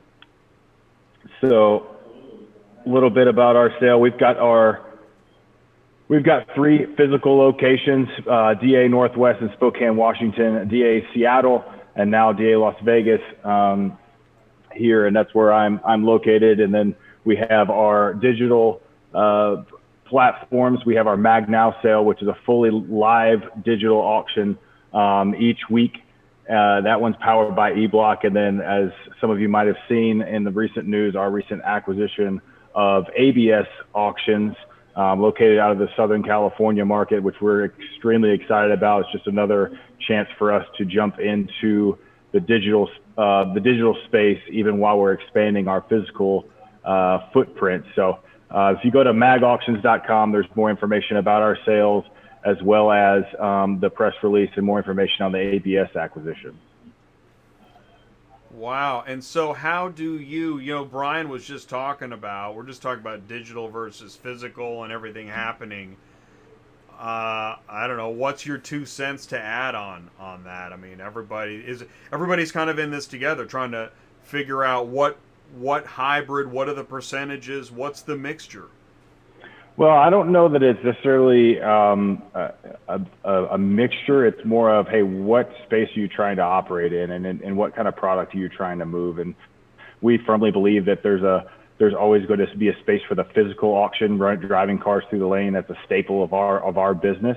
But understanding that the digital space and the online and the dealer-to-dealer space is moving more and more digital, and so capturing that market share and capturing the opportunities to continue to service the dealer-to-dealer space in the digital component is is big for us going forward, even while we're continuing to service the banks and finance companies and dealer consignors still in the physical lane. So while we have most of our volume is sold physically through our auction lanes on sale day, we understand that there is a need and desire to sell cars 24/7, and we are going to be able to partner and develop the resources and capabilities to do that. That's the thing. It's pretty hard to deny the truth of that, isn't it? Yeah, absolutely. So, the integration and technology is a challenge. Obviously, we've talked extensively about that with AutoIMS and Brian and ConditionReports.com and seeing that integration. For us, it's partnering with technology and from the digital space. We've got some good competitors in the market, but we believe that there's a high level of success that we could have just from our customer experience that we provide. And ultimately, you could have great technology, but if the customer experience on the back end isn't what they expected, it's moot at that point. Well, and you said that AutoIMS is an integral part of your operations. Can you expand more on that? Yeah, so it's predominantly on our commercial or fleet consignments, and being comprised of either OEM vehicles, repossessions, fleet managed inventory, rental fleet. We rely on that as the primary hub for the communication and the transparency back to our customer, our consignor. And we talked a little bit about chain of custody earlier. The auction house, in a lot of ways, we're that last step, we're that last level of chain of custody. And so having transparency, we take in hundreds of thousands of repossessions across the country a year at auction, and the banks and the finance companies, they have a physical asset, right, that they need to liquidate, but they have not seen it.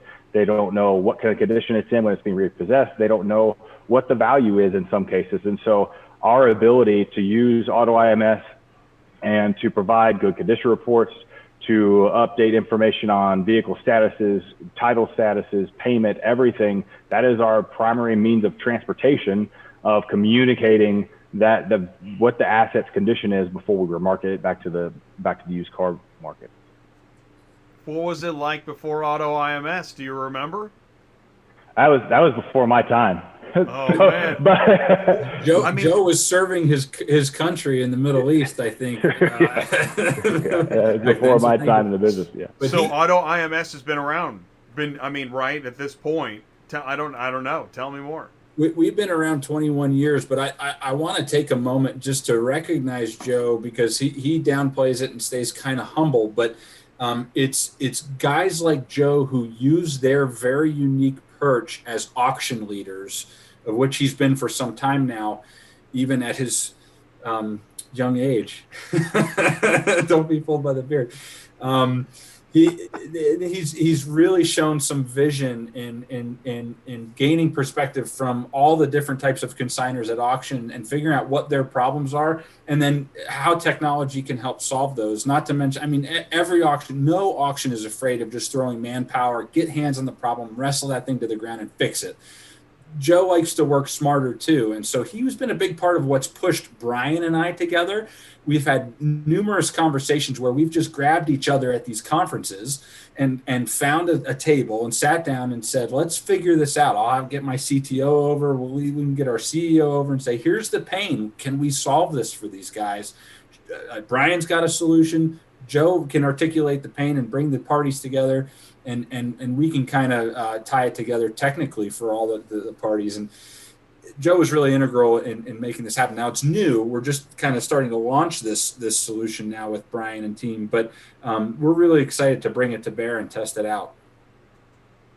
And thank you, Joe. But and the receptiveness, we looked at, and predominantly this came out of my background being predominantly in the fleet side, being a fleet manager coming up through on the auction side, and really it spurned out of the amount of time and manpower and man hours that it was taking to find resolutions on complaints. And from an auction side, we have a pretty big exposure when it comes to the CFPB and client and compliance and the regulations and vendor review, especially from our finance companies. Post-recession, and it's calmed a little bit, but the CFPB really put a ton of restrictions and regulations and new rules on the way that these finance companies managed repossessions, reinstatements, and complaints. And so when looking at thousands of vehicles being repossessed and brought to an auction, and then when that customer maybe comes in and they come to redeem their vehicle and they say, hey, my vehicle is not in the same condition that it was when it was repossessed. Obviously, I'm not the repossessor, right? We're the liquidator, and there's somebody in between. There's a lot of time to go back and research and find out where the damage happened, where something might have gone missing. And usually what I find is that gray space, and the big pain point is between the car leaving the repossession agent and getting to our auction, because there's a condition report that's done at the repo lot, and the clients can see that, and then there's one done at my location. And honestly, the transport industry, there's some big players that have some of their own technology, but for the most part, there's a lot of regional and local size transporters that are still using paper, like we talked about, scratches all around, and to cover it. And in reality, that does not give us the amount of transparency or information that we need to actually find out what happened. Was it damaged during the repossession? Was it something that they couldn't see? And so I kind of came to Joe and said, hey, you guys already have a platform that all the auctions are using, all the consignors are already using. The consignor and the auction can both see that vehicle. So why don't we figure out a way to add the transportation piece to that and eliminate that gray area? Because it's not just work on the auction side. There's a lot of manpower on the consignor side, especially for banks and finance companies, resolving these complaints. These banks have entire complaint resolution departments just for redemptions and reinstatements at auction. And so having that streamlined a little bit more, a central place of information to where it's easy to access and both sides can go and say, yes, this is valid, or no, it's not. It makes us more efficient and gives us more time to do what we do best, and that's sell cars or market. I'll tell you, pretty soon, our smart consignors and auctions are going to be able to log into AutoIMS, drop a VIN, and see a link to the condition report that the repo agent took, a link to Brian's app version of pick up and drop off from repo agent to auction, and then all the data on the auction provided CR. So and all the notes that went along and the timelines and the key dates, et cetera, along the way. That's to me, that's a lot of links in the chain right out of the gate for them to address all those issues you were just talking about, Joe. Absolutely. Wow, I don't know why, but in the process of listening to that, I was thinking about it. I like this remarketing superhero idea. It's a great way to brand the concept of what's at stake. And Raiders of the Lost Repo. I'm just throwing it on the table. There you go. Because it seems like it's the repossession market that is the wildest. That's the real wild card in this, right? And it's huge. It's not just a small piece.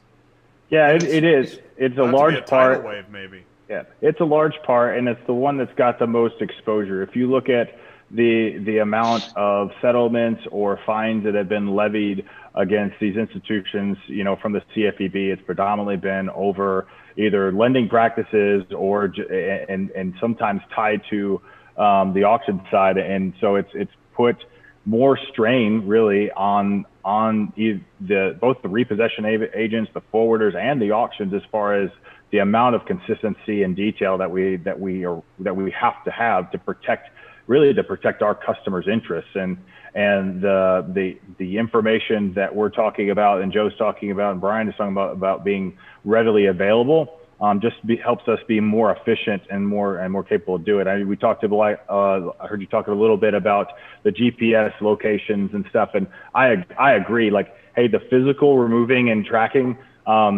is a piece of it, but we integrated and started using a company for the auction facility, and just out of just adding even the physical trackers in and out, we were cutting at least 8 hours a week in searching on our lot in manpower, and we doubled our shop output in 1 week. It was just doing it. So while there's a ways to go, that level of technology has been a huge, and there's quite a few, especially independent auctions around the country that have onboarded and started using that type of technology more so.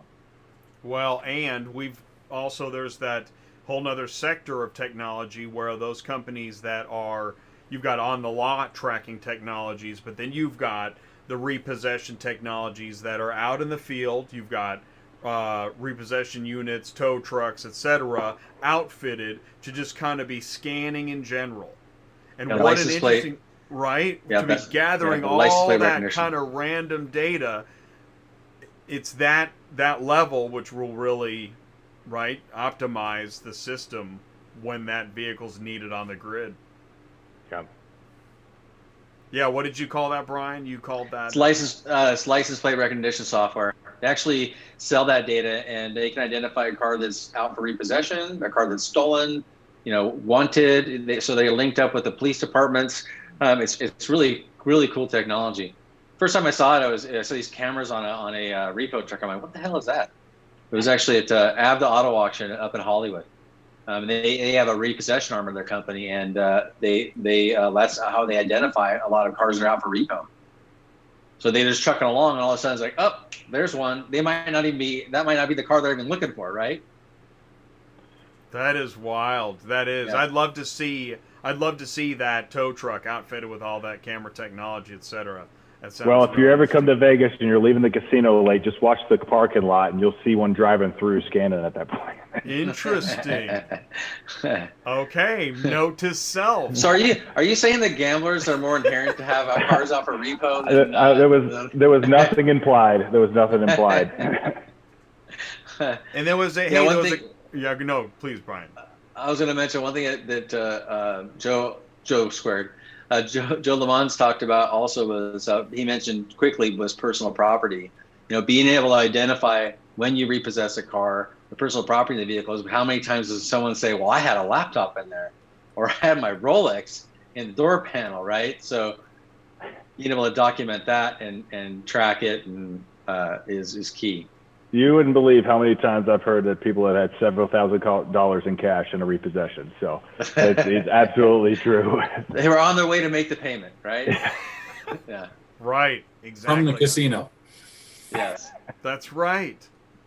There were some, and there are lots happening and I wanted to say this too, is that DAA got a shout out as a great auction from Sky Hallman over at One Auction View. You know that is really when you hear that the auction itself is a place that's a preferred location and trusted, and you know that there are transporters that will talk about it on social media. I really like such and such auction. You know, they help me make sure that I find my vehicle, even when I'm walking 10 miles for one car or whatever it is, and it goes a long way. So, and that's something that we do on Fridays on Cars on the Move as well. Yeah, absolutely. And part of that's just, you know, a basic for us in building that experience for our customers is building a culture internally first, and that's within our employees and our staff, and loving them and them understanding the team aspect it is, and then just going above and beyond to provide a radical customer experience for everybody that walks through the door, and whether it's a dealer, a transporter, or a redemption customer coming to redeem their vehicle, that's what separates us in the marketplace. So. I had a note here, and I got Ty. Ty should be joining us anytime, but so what are, you know, when it comes to transportation, we hear transporters will say, I didn't like such and such. Well, let's turn that around. Well, Ty likes to go on a ledge sometimes and say carriers suck. Is he the only one saying that?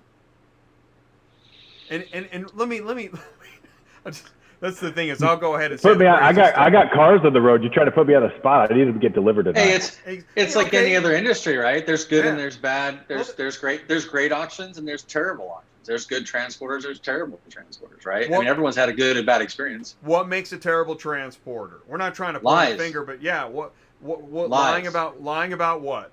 Lying about when they pick the vehicle up, or you know, especially if you're using a load board. If you're a small buyer and you're buying a car in Utah and a car in other states, you're having to use the load boards to get them picked up, right? So you don't have a personal relationship with these carriers unless you're using like United Road or someone like that. So when the load gets farmed out to a guy and he picks up your car, supposedly picks up your car, do the hand gestures. And he's got 3 more spots open in his truck, but he can't fill them. So all of a sudden he cancels your load the day he's supposed to pick it up. And you might have ordered it a week in advance. So that's a horrible experience I've had where, you know, I order a pickup. It's supposed to be picked up in 7 days. On the 7th day, guy goes, oh, you know, I got a flat tire or has some excuse. And the bottom line is he just wasn't able to fill his truck. So you're stuck. And that's where it's interesting you talk about that, because filling a truck can get into what was it paying, and there's also many companies will only let a load be booked so far in advance, right? Because if you book it a week out and then you cancel the hour before, you've got a problem. Yeah, but there's 2 sides to every story too, and if I'm sure there's transporters that have gotten a load, an order from a guy, and gone to pick it up, and then he got a cheaper quote from other transporters, so cancels on him as he's there. So there's 2 sides to that. Well, right? And that's why for every cook in the kitchen, you have an opportunity to burn the pan. Right. I don't think anyone's ever said that before, so I'm going to just take the credit. Hey, Ty, what's going on? Ty Thompson is with us. Hey, Jay. Ty is a close friend of mine on Auto Transport Intel. Ty, what's going on? What kind of show are you having? You know, you just joined. What's been going on out there in TV land? I'm sitting here thinking, what am I getting on this show for? We got all the big players on here. Wow, this is stacked. Who am I? Right. Welcome to my world. Wow. Well, this is great. Thank you guys so much. This is really a big honor. It really is. You know what, Ty? What's neat is, in a way, and I mean this, Joe squared. I like that, Brian. That's good. Although I don't know him well enough to say that, so... But we've been to so many trade shows, and we've talked to so many folks in the hallways, but we have yet to have sat on a panel with, you know, heavy hitters. Doesn't it feel like that, Ty? Don't you feel like you're on a panel at a trade show? Yeah, and it's, by the way, really great information. I've done this for 20 years, had a fleet of about 20 Stingers, had a lot of guys leased on to me. I don't know, you guys probably hear me say this all the time. I'm a dealer auction guy. That's all I do, or did do, was pick cars up at the dealer's backyard, take them to the auction, wait for them to buy more, take them back. Everything is great. And now, as you guys were talking about, I was thinking about this the other day, and you guys, I remember, I was trying to think if it was 2005 or 2006. I was in Springfield, Missouri at 166, and they did a simulcast, I think it was simulcast or a live online down at the lake for their boat and RV sale. And I was sitting here thinking about the show tonight, and I was like, man, we've seen a lot of change. And really, I mean, that's 2005, that's a long time ago, but you look at where we're at today and it's like, wow, things are really changing. And so it's exciting to have you guys on and hear what you're saying and how you're collaborating and trying to make things better for us. So thank you. And I want to say this too for perspective, because if you guys haven't seen Cars on the Move, I don't expect any of that. I don't expect, you don't have to watch every show, but Ty, he drilled it into my mind that, listen, there's way more to this whole thing than load boards and owner operators.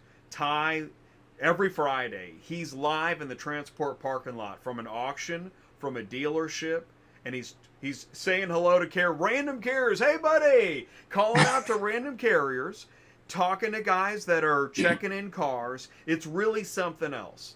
And one of the things that I've noticed on LinkedIn is, even recently, and I'll tell you what, I made a mental note. This weekend, I finally saw a car hauler on I believe it was a Carvana commercial. And I thought, man, I have never seen such love for the auto transport industry as much as seeing car haulers on social media, on TV commercials. There's something happening. There's this awakening, and so it's exciting to be a part of it and deliver some good news. Yeah, so, real good. That's the perspective. It's exciting to us to have. So it's also exciting to have Joe the McConkey. I'm sorry, I missed the last name on Joe LeMonds. Joe LeMonds. Who's Joe Square? Joe Miller? Well, together they're Joe Square. Joe and Joe. Joe Square. I got Joe and Joe is Joe Square.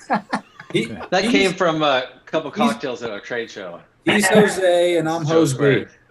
Got it. Well, I was McConkey. Is Doug Dollop used to be a part of that? Is that right?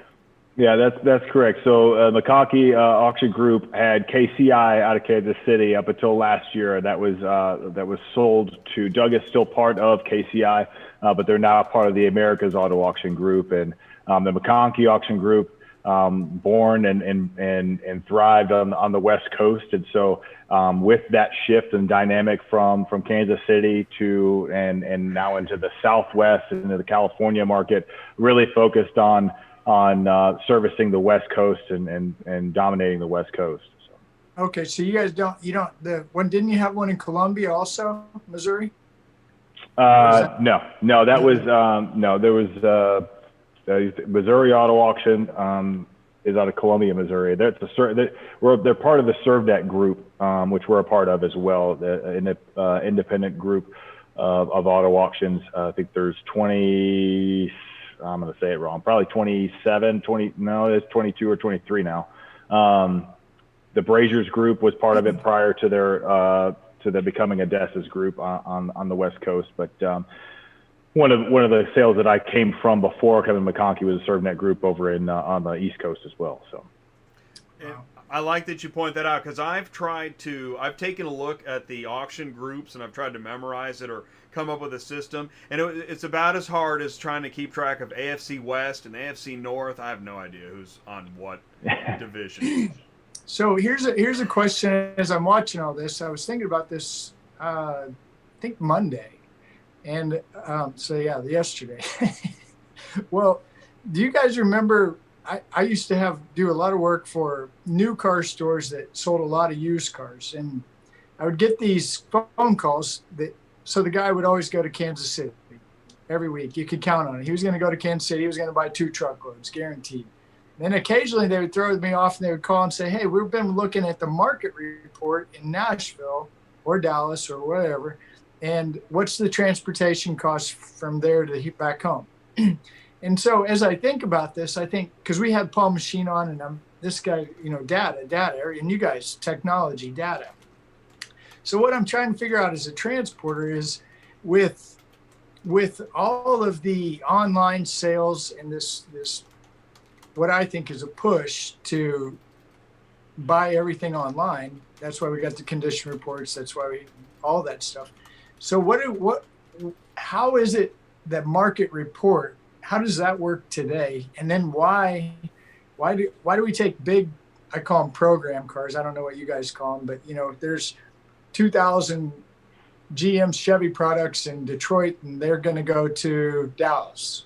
I don't understand that. What is so I can try and tackle that one a little bit. And I mean, what you're looking at is market tendencies. And so on the East Coast, I used to ship cars for a certain off-lease portfolio out of New Jersey, mainly because you're looking at market density, and there's only so much that market can absorb.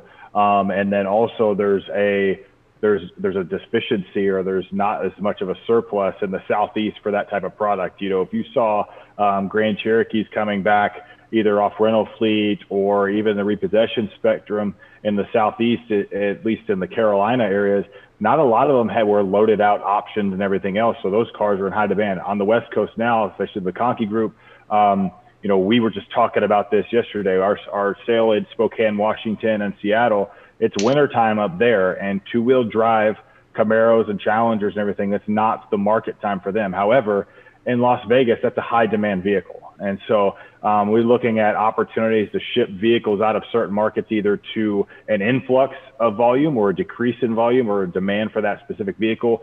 Four-wheel drive trucks do well at the north. Two-wheel drive trucks with options do with, any type of truck in the South as well. But on the West Coast, if I'm looking for Mustangs and Challengers and Chargers right now, because that's in high demand. We want summertime cars out of the north. And so if I'm a consignor, I'm looking at where can I get the most value for the vehicle right now? The market might be similarly consistent, but if I could spend $300 to ship a two-wheel drive Camaro out of Washington to Las Vegas, Nevada, my return might be $1,000 for that cost. And so looking at that, and that's where the market really shifts depending on time of year, also shifts on certain parts of the country, and then what type of vehicle is in demand at this time. So, and I'm sure Joe and Brian have some more thoughts on that aspect.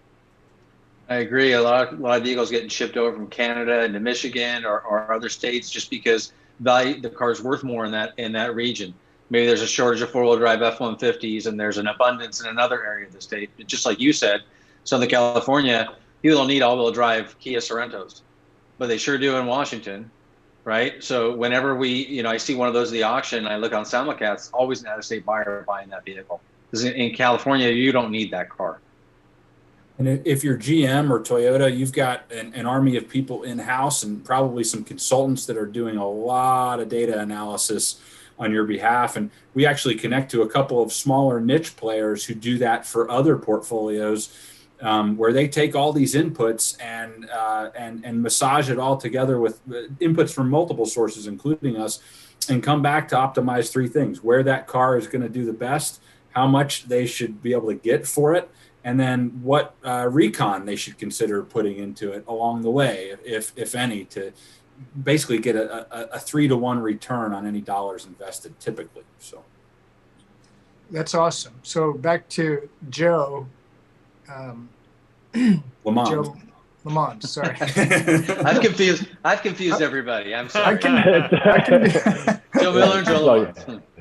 So I guess what I'm saying though is if we're gonna push dealers to buy cars online, and we have the data, which I don't. So are you sending the cars to a physical auction that literally runs the car? Are you sending those?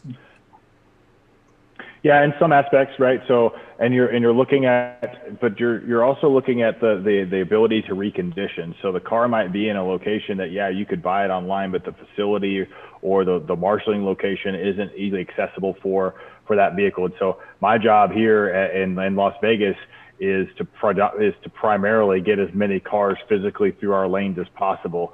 Some of our competitors are committed to not operating in some of that way, and we obviously through COVID we talked a little bit earlier about like the online space and how much it's changed, and since 2000 and 2005, and really if you look back at this year, I mean it has changed the industry so much. Even from the staunchest traditional independent auction owners out there that were only driving through the lane have now embraced, in a lot of ways, new ideas and new ways of marketing vehicles because they've had to survive. And those that have, so, we still have to get the vehicles that look like, and Brian was talking about, a guy in California, or a guy in Washington buying a car in California. Well, that's great if there's one car, right? But I mean, if there's multiple cars, that's hard if there's one. And these guys, from an expense standpoint and everything else, if I can get a center of mass, right, and a large volume, I got more success of building a long-term partnership. I can get a dealer to come and buy one car online. What I wanted to do is I wanted to come back the following week because we have good customer service, we've got good volume, we've got good selection to where he's going to buy a truckload every week. And so a lot of times in this current market, the physical space is there. And now there's players out there that are digital only, but the problem that they're running into and that we don't have right now, especially with the ABS acquisition, is the real estate. And so if you're buying from dealer to dealer, but the car sits on the selling dealer's lot, or you can't get it in time and there's not enough space to process it because they don't have own real estate, that's where we have an advantage as well. Right. No, that's a good point. And Ty, this was a great topic. I'm really glad you brought this up. And what you were just saying, Joe, is I was thinking that like our friend Mark Grodicke over at Superflow Systems with his Transport Auto Quoter, he's been integrating that into systems. So, because this is a growing problem. You have the digital auto auction, you have one car sold, you certainly haven't filled a truck. You may need to overestimate on your transport fee to get that vehicle moved, and you don't want to get surprised by that on the back end later on. Wow, that transport cost us $400 more than we expected. And so that's just another factor. If there wasn't enough factors, another factor is considering, how are we loading a truck? Are we trying to move one unit 1,500 miles? What are we doing? And it's a new problem that's grown with the advent of increased digital auto auctions. So and that piece also speaks even more to the things like Brian does in his company from a CR standpoint is, we're selling to a broader and broader range. Pre-COVID, I think our geographic range, you would say, at least in some of the places on the East Coast and even maybe in here, the average distance might have been 175, 200 miles. Now we're seeing averages creep out to 300 or 400 miles. Well, if that car gets 500 miles away and I've got a problem with it and there's a complaint from that buyer, it becomes a whole lot more expensive for either the buyer or the auction to salvage that relationship, to keep it. And so that transparency through that chain of custody is so important as our radar and our reach gets broader and broader. Right. Well, and that makes me think of where a lot of dealers are talking about, go ahead and try to compete with Carvana, because if you have Carvana doing nationwide deliveries and there's a problem on the other side of the country, you've got to tap into your hubs and whatnot, and that starts racking up the bill. So this is an area where a local location has a bit of an advantage over somebody just trying to serve the entire mass. So it's interesting. That's why on the topics we can just keep going around, and there's a lot here. But I think we're up against our time limit. Did anybody want to add anything, or are we there? I'll add one more thing because I like this. Yeah. If you follow this, Joe, Brian, and Joe, this all comes back, except for the first Joe Miller, it comes back to we're dealing with the car dealer. The car dealer. I like Joe Miller because Joe Miller's dealing with all these finance companies, and those are real important for us as car haulers also. But anyway, it's just really cool to see how, like, I see all of you guys on this show, I see you on the ground in the transport parking lot, not knowing who you are, not knowing what you do. So really big. Good job, Jay. Thank you so much, everybody. It was really cool. I like what you said, too, is that's a big part of the show, putting a name to a face to a company. One domino at a time is taking that, I have no idea who this entity is, It may as well be a monolith. But now it's not just a tall piece of metal in the desert. It's a name and a face and a company. And I think I like these guys. I think that monolith said DAA on it somewhere. Is that where it is? The monolith's gone. Well, it was in Romania now. Yeah. I recycled it. I picked it up and. Great story. I love it. That's my favorite story of the week, by the way. So great. Yeah, that was a good one. And that nobody saw it get there, and nobody saw it leave. No, and that proves that Stanley Kubrick's not done with his film. Did you guys see Southwest Airlines take credit for it? Oh, that's so smart. No. They put that little thing on there that looks like the seating, like you got to line up to get your seat. That is that's funny. Yeah, that's funny. I did not see that. I'll look for that. Thank gentlemen, you guys. Yeah, Joe Squared. Thank you. It's a thing now. Joe Squared. All right.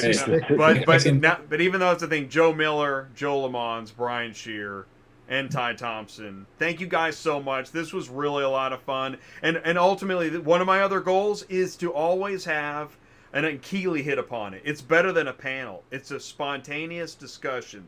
That is the point. I like to have real conversations, and I appreciate you all taking the time and doing that. It was awesome. Yeah, thank you. Appreciate the time. Thank you for having us. I'll see you at a trade show. Y'all take care. All right. Okay. Peace out. Bye. Okay, man. Wow. Really wow. I mean, really wow. Like that's cool because and this is where it's getting fun is that you've been watching, if you've been watching, and I see this a lot of the same faces in the live chat. The content and the guests, it just keeps getting bigger and broader and helping fill in the dark areas of the ecosystem that we weren't talking to, that we didn't know, and we weren't able to do so. And so I want to thank Joe Miller at AutoIMS and Brian Schear at ConditionReports.com and Joe LeMonds at McConkey Auction Group. Thank you guys so much for taking the time and sharing that information on the show, being in the panel. It was a great discussion. And if you just joined or you missed any of it, go ahead and rewind. This will be on demand on Auto Transport Intel on my YouTube channel. I want to thank Murphy Auto Transport. Thank you so much for everything you do. Thank you for joining me on Thursdays at noon. Please do tune in noon to join me and Sue with 90 minutes of dispatching fun. I want to thank Mark Rodicke at Superflow Systems, Dispatch Center, Pro ABD, Transport Auto Quoter. I brought it up on the show. If you haven't been to transportautoquoter.com, it's awesome. Stop guessing. Quote the right price the first time. I want to thank Jack Cooper. Visit jackcooper.com/careers if you're looking at getting into car hauling or growing as a driver or a mechanic, yard supervisor, etc. Go to jackcooper.com/careers. And I want to thank you so much for taking the time on a Tuesday night. I know it's a long show. It's automotive late night, but there's a lot to talk about. It's a big ecosystem. This is the show that covers that. This is Auto Transport Intel. This is the Car Shipping Business Channel. And what you just witnessed, you could only see at a live trade show up until recently. So I want to thank everybody for being a part of it. Stay safe out there. Thank you guys so much. I know I missed a lot of the live chat. I saw a lot of great things happening, and I'm so proud of what's happening here. So thank you so much for being a part of it. Stay safe, do business, and work together. And if you have any questions, let me know how I can help. Send me an email, autotransportintel@gmail.com. Otherwise, here comes the car hauler, and I'll see you guys soon. Peace out.